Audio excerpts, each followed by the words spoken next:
Good afternoon, ladies and gentlemen, and welcome to Portal TV SyTech episode number 18. I'm Tim. I'm Joanne. And we're going to start off our episode today with an interesting story about Twitch. I found this this morning, and it's a very interesting story in the fact that it deals with Twitch expanding its horizons. The article starts out, Twitch not content being the idiot box of gaming, expands to sales and funding. I have to admit that this Peter Smith, who did the article, did not know anything about Twitch, and it was almost as if he was given the assignment and he didn't really want to have it. Having said that, he did a pretty nice little article overall. What he says is, I don't get the appeal, but then I'm old and out of touch. Clearly, Twitch is a thing in the gaming world and is very popular. One of the major new features of the new Xbox One and PlayStation 4 consoles is the ability to easily stream to Twitch. Twitch is also used to stream gaming-related events like PAX East, which just happened last week. So Twitch is doing great, but apparently they're ready to expand their horizons. And this was the interesting part. Yesterday, Nuclear Throne, which is a new game, developers, Vlambeer, announced that you can now buy their game through Twitch. If you purchase it this way, you get some Vlambeer emoticons and access to their subscriber-based Twitch channel. So now Twitch is a game store too. The oddest part of this deal is that Vlambeer gets 60% of what you pay, which is interesting. So it's not clear if Twitch gets the remaining 40% of that amount that's distributed between Twitch and Steam. In fact, the fact remains that Vlambeer is so eager to sell through Twitch that they're willing to give up 10% of each sale. Why? Now, there's something else very interesting, that it says that there's a game development project on Kickstarter called Choice Chamber. Let me go to that real quick here. Let me create a clone here and go to Choice Chamber for you. Let's see. And it was a Kickstarter program that at the time of this article was not doing very well. Well, as you can see here, it did reach the $30,000 budget and is going to come about. And it's a really neat game in the fact that you play the game and people in the chat actually influence the game as you're playing it. In other words, they'll decide what type of weapon you're going to have, what type of special abilities you're going to have, etc., etc. And that's pretty cool. Let me move back to the main article. So, accordingly to several gaming blogs, Twitch is standing by, ready to help them make it to the goal line. Joystick posted what seemed to be a press release saying, Twitch has offered to match the remaining amount at the time of this announcement to help turn the concept into a reality. So the final part about this is, it's interesting to see Twitch testing waters beyond just being a gameplay streaming network. I can't help but think Twitch, as it exists now, is something of a fad. He obviously doesn't know much about gaming. And having options will be good for the company in the long run. But again, I'm old and out of touch. Interesting article. If you get a chance to read it, be sure to look at it. It's well worth the read. So, Joanne, do you have anything to say about that? Oh, well, I mean, of course, you already know that companies, once they know that, oh, hey, there's some money to be made, they're going to jump right on it. So, well, I mean, it's still just starting, so we'll see how it goes in the future, if it will actually play out like they want it to.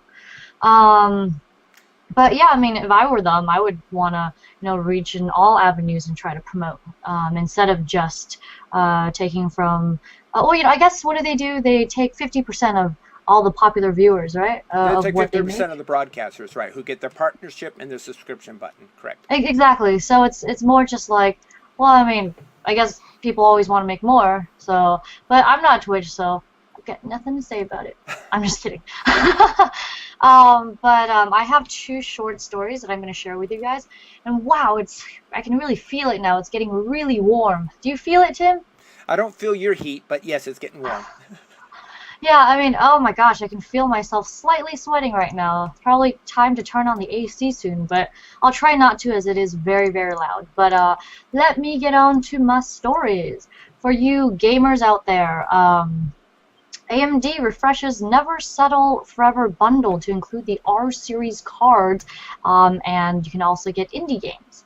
So So for years, the AMD has tried to, it says lure PC gamers, but come on, it's like, obviously if you have a, a good game bundle, then it'll just make your cards more attractive, like let's say to Nvidia.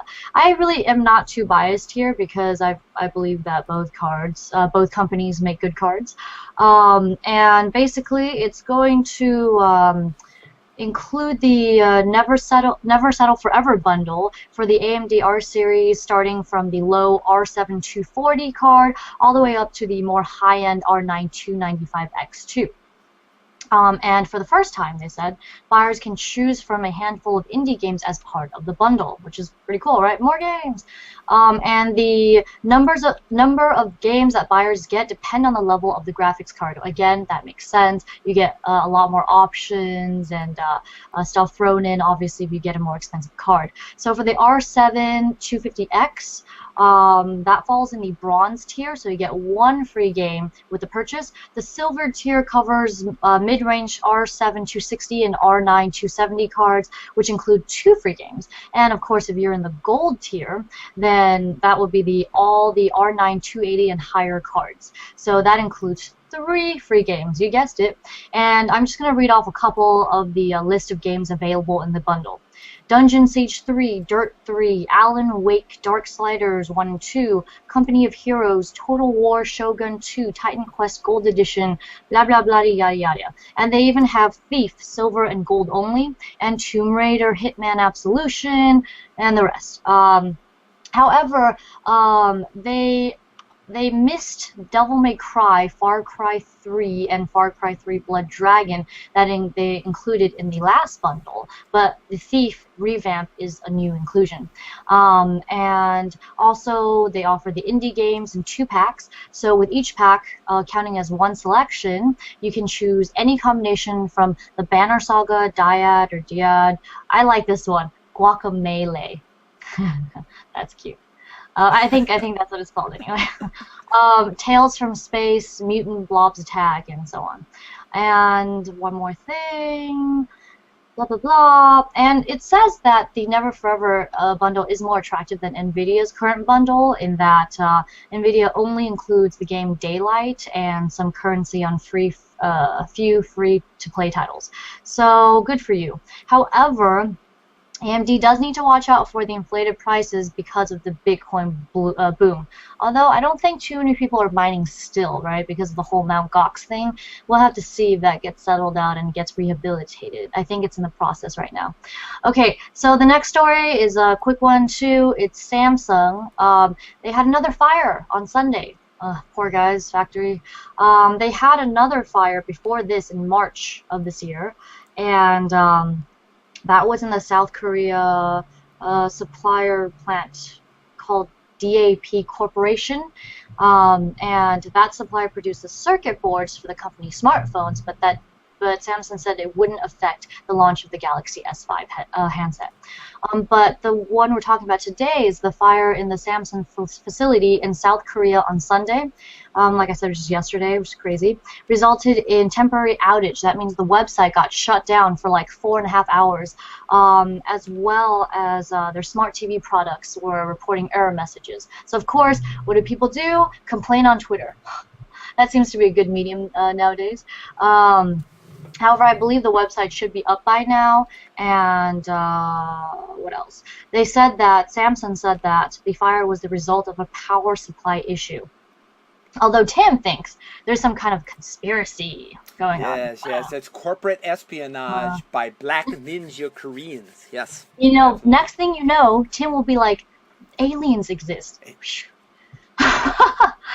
I'm just kidding. I totally believe that's true. They don't? I totally believe that could be a possibility. Yes. Anyway, but I guess that's all I have for the stories today. Hope you guys found that informative and entertaining. So now we're going to log out for just a second. Well, let's take a look at our chat real quick. Mike made a comment about chat controlling games tend to go badly, the trolls and delays. Well, I'm sure that would be the case, but if you get a lot of really good players in there, and go to the Kickstarter website and watch the video for that, and it looked pretty fun. I mean, it was a very simplistic game. It wasn't a lot of graphics and things like that, but maybe they'll have possibilities. And another one of our people say aliens do exist. So there you go. You've got definitive proof.